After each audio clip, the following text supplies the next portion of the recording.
Hello दोस्तों, नमस्कार। आप सभी का स्वागत है हमारे YouTube चैनल न्यूज़ चौपाल में।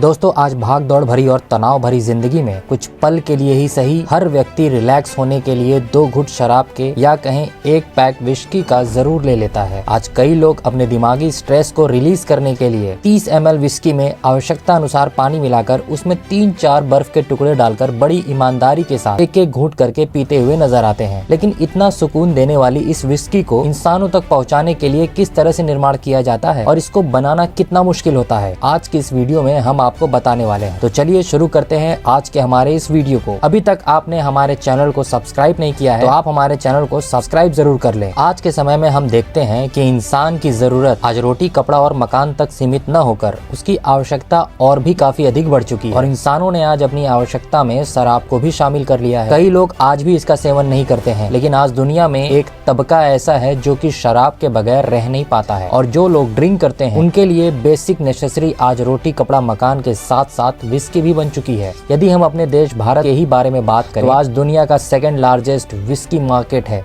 जिसका कुल अमाउंट निकालें तो इसका आज देश में कुल कारोबार 166 मिलियन पाउंड तक पहुंच चुका है। वैसे यह डाटा 2019 का है और अब तो यह मार्केट और भी ज्यादा बढ़ चुका है। तो चलिए सबसे पहले हम बात विस्की की करते हैं और इसकी हिस्ट्री पर जाएं तो हम देखेंगे कि विस्की की खोज किस इंसान ने की थी। इस बात का तो अभी तक कोई प्रूफ नहीं मिला है, लेकिन हमें यह जरूर पता है कि इसका आविष्कार कहीं न कहीं चीन में हुआ था। कुछ लोगों ने इसके आविष्कार का श्रेय चाइनीज मोंक को दिया, जहाँ यह लिक्विड अनाज को कर बनाया जाता था और उसे कहीं न कहीं दवाइयों के तौर पर इस्तेमाल में लाया जाता था। लेकिन इसके बाद यह तरीका स्कॉटलैंड पहुंचा और यहाँ इस लिक्विड को इतनी ज्यादा मोहब्बत मिली कि यहाँ के लोगों ने इसे काफी ज्यादा ही पसंद कर लिया। इसके बाद तो इसे और भी अलग अलग तरीके से बनाने के लिए इस पर काफी ज्यादा रिसर्च और काम किया जाने लगा। साथ ही इसको बनाने के लिए कानून भी बना दिए गए। इसके बाद से 1820 में यह भारत आई और इसने लोगों को अपने स्वाद और नशे में कुछ इस तरह से डाल दिया कि आज इंडिया विस्की का इतना बड़ा लार्जेस्ट मार्केट बन गया है, जहां देश की पॉपुलेशन का एक बड़ा हिस्सा शराब के नाम पर विस्की ही पीता है। अगर हम बात करें विस्की को बनाने की तो इसकी मेकिंग प्रोसेस काफी कठिन होती है और इसको बनाने में सबसे खास जरूरी चीज अनाज, पानी और ईस्ट होता है। वही विस्की बनाने के लिए अनाज में कौन सा अनाज इस्तेमाल किया जाएगा यह इस बात पर डिपेंड करता है कि आप कौन सी विस्की बना रहे हैं। यदि आप सिंगल वोल्ट विस्की बनाते हैं तो उसके लिए अनाज के तौर पर भूरे रंग के चावलों का इस्तेमाल किया जाता है। वहीं यदि आप बourbon विस्की बना रहे हैं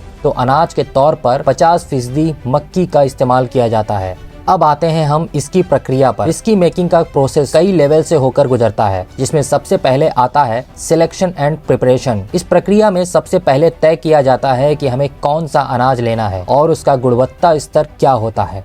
यह सब देखने के बाद उसके बाद उसमें पानी के साथ साथ कौन से मिनरल की मौजूदगी होनी चाहिए, इस बात का भी ध्यान रखा जाता है। अगर पानी में लाइम मौजूद है तो पानी विस्की बनाने के काम को काफी आसान कर देता है। इसके बाद विस्की बनाने के लिए नंबर आता है मल्टी प्रोसेस का। इस प्रक्रिया को हम पहले एक साइंटिफिक तरीके से समझे तो इसका मकसद होता है कि इस्तेमाल में आने वाले अनाज में एंजाइम को प्रोड्यूस करना, क्योंकि यह वही एंजाइम होता है जो कि अनाज में मौजूद स्टार्च को सेल्यूलो शुगर में बदलता है और इसके लिए सबसे पहले अनाज को पानी में भिगोया जाता है। ऐसा 2 बार किया जाता है। उसके बाद फिर से इसे फैलाकर सुखाने की प्रक्रिया शुरू की जाती है। इसके बाद इसमें यह एंजाइम प्रोड्यूस होने लग जाता है। अनाज को सुखाने और इसमें स्मोकी टेस्ट लाने के लिए उसको कोयले के धुएं में सुखाया जाता है। साथ ही इस बात का ध्यान रखा जाता है कि कमरे का टेम्परेचर 70 डिग्री से ज्यादा नहीं होनी चाहिए। इसके बाद अगली प्रोसेस मेशिंग की आती है। मेशिंग में सूख चुके एंजाइम वाले अनाज को अलग अलग रेशों में पीसने के लिए मिल में भेज दिया जाता है। बता दें कि इस प्रक्रिया में 70% अनाज काफी मोटा होता है और 20% उससे पतला और 10% अनाज को बिल्कुल आटे की तरह पीस दिया जाता है। ऐसा करने के बाद इसमें अलग अलग तापमान में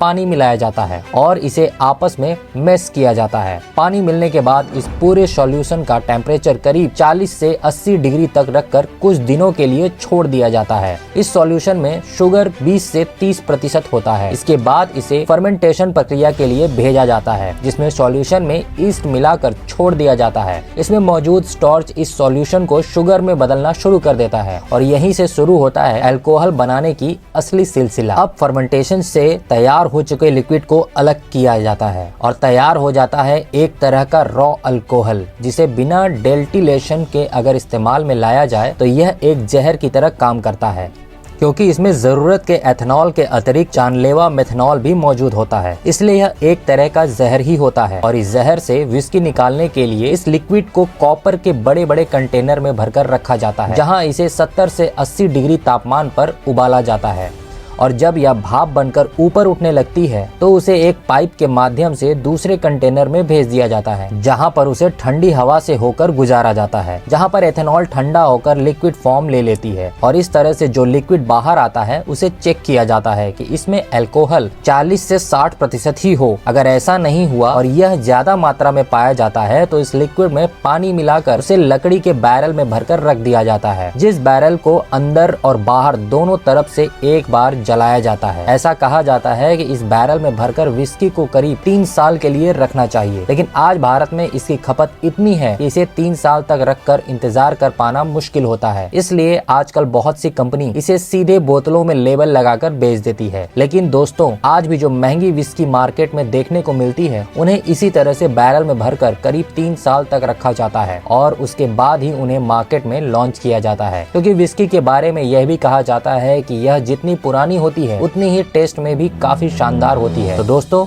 यह थी फैक्ट्री में विस्की बनाने की पूरी कहानी। यदि आपको विस्की के बारे में थोड़ी और जानकारी दें तो यह कहा जाता है कि विस्की का एक शॉट रोजाना लेने से शरीर में कई सारी बीमारियां भी कंट्रोल में रहती हैं। इसीलिए जरूरी है कि इसको लेते समय कंट्रोल नहीं खोना चाहिए। अगर कम मात्रा में लेंगे तो यह आपके स्वास्थ्य के लिए फायदे कारक होगी, लेकिन यदि आप इसे ज्यादा लेंगे तो यह आपके लिए ही नुकसानदायक साबित हो सकती है। तो दोस्तों, आपकी पसंदीदा विस्की कौन सी है हमें कमेंट बॉक्स में कमेंट करके जरूर बताएं। और आज का हमारा यह वीडियो पसंद आया हो तो हमारे वीडियो को लाइक करने के साथ साथ चैनल को सब्सक्राइब करना ना भूलें और इस वीडियो को अपने दोस्तों और रिश्तेदार के साथ शेयर जरूर करें। धन्यवाद।